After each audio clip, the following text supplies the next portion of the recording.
이 말씀으로 섬길수록 더욱 커지는 축복이라는 제목으로 같이 은혜를 나누기로 원합니다. 주님을 섬길수록 더욱 우리의 축복이 넘치는 줄 믿습니다. 우리가 이 새벽에 기도 용사들이 모이셨는데 날씨가 쌀쌀하지만 기도의 열정을 가지고 추위를 이기시는 저 여러분 되시기 바랍니다. 오늘 본문은 어린 사무엘이 무슨 옷을 입었는가 좀 강조를 하고 있습니다. 18절의 말씀을 보게 되면 세마포 에봇을 입었다라고 말하고 있습니다. 에봇은 누가 입는 옷이죠? 제사장이 입는 옷이죠. 제사장들이 입는 옷인데 등과 가슴을 덮는 조끼였어요. 조끼 형태의 모양을 가지고 있습니다. 에봇은 흰색을 포함해서 유대인들은 흰색과 검은색을 주로 일반색으로 입잖아요. 근데 이 에봇은 컬러풀했어요. 금색, 청색, 자색, 홍색 그리고 이 흰색 5가지 색깔로 이루어지는 화려한 옷이었습니다. 이 에봇의 가슴에는 이스라엘 12지파를 상징하는 12보석이 달린 흉패가 달려 있었습니다.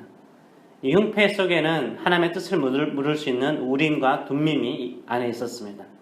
그래서 에봇은 제사장이 입는 옷이었고 또 거룩한 옷이었고 또 하나님의 뜻을 묻는데 사용하는 옷이었습니다. 이렇게 귀한 에봇을 누가 입고 있어요? 사무엘이 입고 있죠.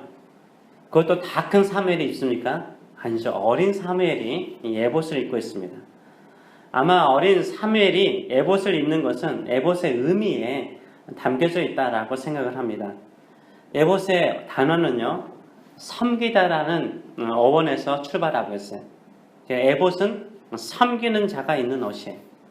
사무엘은 하나님 앞에서 섬기는 자였습니다. 오직 하나님만을 섬기는 자로 들여진 아이이기 때문에 이 에봇을 어릴 때부터 입혔던 것 같습니다. 또한 에봇은요, 섬김의 의미가 있을 뿐만 아니라 이미 설명했다시피 하나님의 뜻을 듣는 도구였습니다. 즉, 누가 하나님의 음성을 듣고 하나님의 뜻을 알 수 있을까요? 하나님을 섬기는 자, 하나님을 섬기는 자가 하나님의 음성을 듣고 하나님의 뜻을 아는 줄 믿습니다. 우리도 보이지 않는 에봇을 입은 영적인 제사장입니다. 오직 주님만을 섬기고 주의 음성을 듣는 저 여러분 되시길 축원합니다. 근데 이 세마포 에봇을 입는 사무엘을 위해서 어머니 한나는 매년 무엇을 만들어서 가져옵니까? 겉옷을 만들어서 짜서 가져옵니다. 오늘 19절의 말씀을 보게 되면 이렇게 말하고 있죠. 그의 어머니가 한나가 매년 드리는 제사를 드리며 그의 남편과 함께 올라갈 때마다 실로를 말하거든요. 그 당시에는 이 성막이 실로에 있었습니다. 실로 올라올 때마다 그의 옷에 맞는 어린아이의 옷에 맞는 작은 겉옷을 지어다가 그에게 주었더라라고 말하고 있습니다. 어머니 한나가 실로에 제사를 드리러 올라올 때마다 매년은 사무엘을 위해서 무엇을 가져왔습니까? 작은 겉옷을 가져왔습니다. 단 한 번 겉옷을 만들어서 가져온 것이 아니죠. 매년 새로운 겉옷을 만들어서 가져와서 입혔습니다. 에봇이 조끼 형태잖아요. 조끼 형태이기 때문에 겉옷이 필요했어요. 이 조끼 안쪽에는 항상 이 푸른 이 파란 겉옷을 입었습니다. 이 파란 겉옷을 매년 짜서 사무엘에 입혔습니다. 그렇다면 한나는 사무엘을 위해서 겉옷을 짤 때마다 그냥 심심해서 이 겉옷을 짜서 입혔을까요? 저는 그렇게 생각하지 않아요. 1년마다 만나는 아들 사무엘을 위해서 기도하면서 이 겉옷을 짜서 만들었을 것입니다. 이 겉옷은요, 단순한 옷이 아니라는 거죠. 어머니 한나의 기도가 담긴 겉옷이었어요.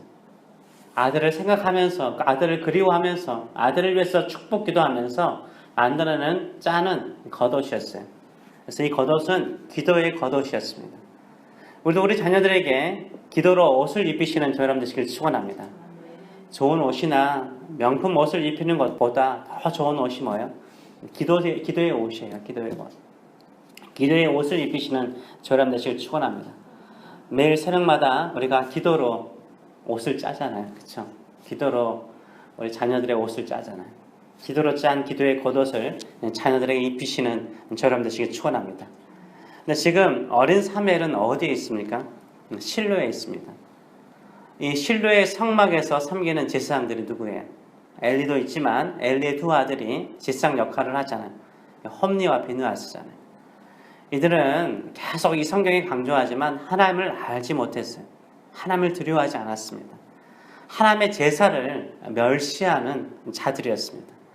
성전에 수종드는 여인들과 아주 못된 짓을 행하는 자들이었어요. 이미 이스라엘 사람들 사이에 아주 질이 나쁘다, 아주 나쁜 사람이라고 이미 소문난 제사장들이었습니다. 이런 환경 속에 누가 있어요? 사무엘이 있어요. 그것도 어린 사무엘이 있어요. 영향을 받을 수 있는 사무엘이 있어요.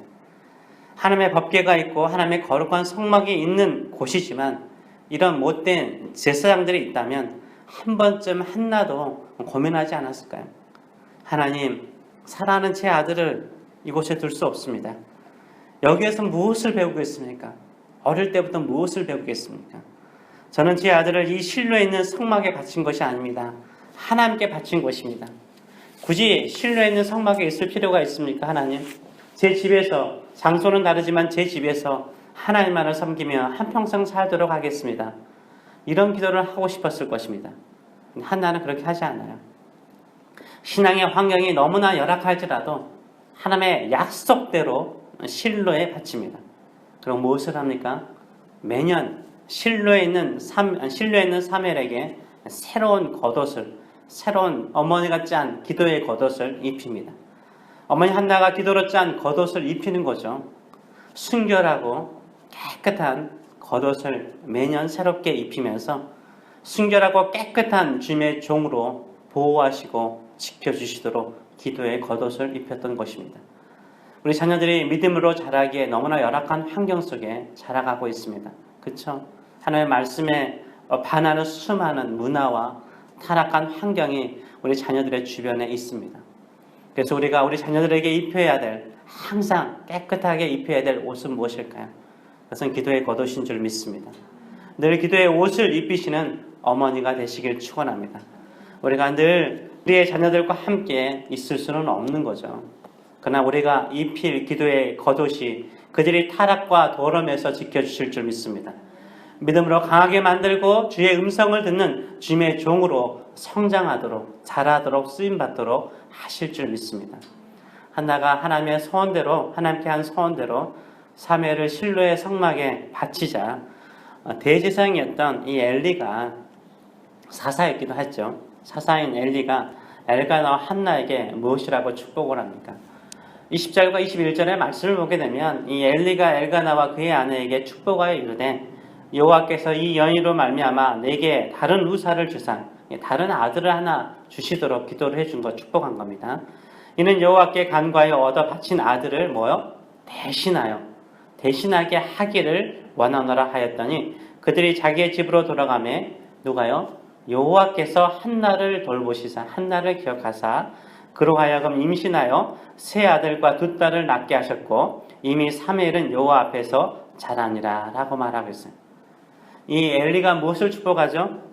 이 어렵게 얻은 사무엘을 하나님께 드렸으니까 이 사무엘을 대신해서 다른 아들을 주시도록 축복을 했어요. 엘리는 사무엘을 대신해서 다른 아들 하나를 주기를 축복을 했어요. 근데 하나님은 한나를 어떻게 축복하시죠? 아들 하나가 아니죠. 아들 셋과 두 딸을 주세요. 5명의 아이를 더 가지게 해주세요.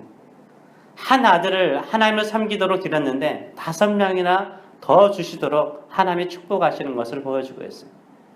이것이 하나님께 헌신하는 자들을 향한 하나님의 마음인 거죠. 엘리 제사장도 한나의 헌신을 보면서 너무 귀한 거잖아요. 사무엘을 대신할 아들 하나를 주시도록 축복을 했어요. 저도 그런 것 같아요. 목회자로서 항상 주님을 위해서, 교회를 위해서 헌신하는 사람을 보게 되면 정말 이런 기도가 나와요. 참 그 헌신에 합당한 하나님 축복을 주시옵소서, 축복해 주시옵소서라고 저도 막 그 마음의 간절함이 생기죠.